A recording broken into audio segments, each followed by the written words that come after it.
So when I came home from college for the first time, I had this experience that probably some of you have had at this point, which is that the world seems to be trying to tell me now that I am an adult. For example, my parents treat me pretty differently now than before I was in high school. All those things we used to say, we'll talk about that later. We're talking about them now. Know all the family secrets, But, it's other things as well. I'm paying taxes, I'm getting kicked off of my parents' insurance plan because I'm too old, and now I'm having to try and navigate those worlds for the first real time in my life. Also, my former high school classmates are getting married and having kids. One of my ex-girlfriends recently got engaged, which is wild to think about. And at least once I get asked, at least once a week I get asked, what are you going to do after college? And I never feel like I have a satisfying answer to that question. And my problem with the world telling me that I am an adult now is that I really don't feel like one. Mentally, I am still a child. That didn't sound right. For example, a few summers back, I worked at a summer camp, and I would pretty consistently introduce myself as a theater kid. And I had to catch myself and say, no, Tate, you're not a theater kid, you are a 21-year-old theater man. Even though I'm now a 21-year-old theater man, I don't feel remotely ready to do stuff like, pick a career, find somebody to marry, have kids. Also, I'm really worried about just physically getting older. Sometimes I'll look at myself in the mirror and say, this is the best shape you're going to be in for the rest of your life if you don't change. Jesus Christ. You can't see under the choir robe, but it is not impressive, I can tell you that. So, all of this has sort of been swimming around in my mind for a while, right? And it was swimming around in my mind when we went to go and visit my grandparents' place a while back. They live in upstate New York. They've got this place in the Adirondack Mountains that they've had for 50 years. I've been going there for as long as I can remember, and I've just got really fond memories of existing there, being a kid. My brother and I were the resident children of the property for a while, and we always felt like the youngins. But this summer, though, that we went back was a little different.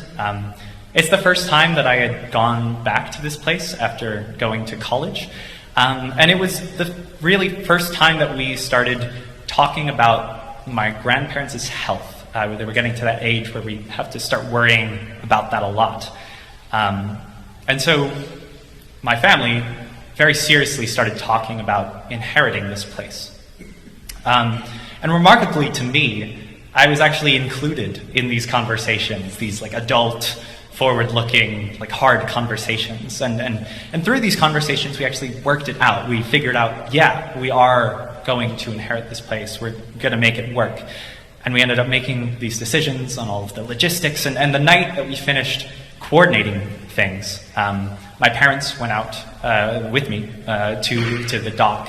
And we just sat on the dock late at night. And it's just gorgeous. We're in the Adirondack Mountains, right? There's very little light pollution. You can see for miles in all directions. The sky is very clear. My dad is pointing out constellations above us, and they're getting reflected in the water below us. And I just felt really small underneath this huge cosmic tapestry. We started talking about inheriting all of this and our futures with this place.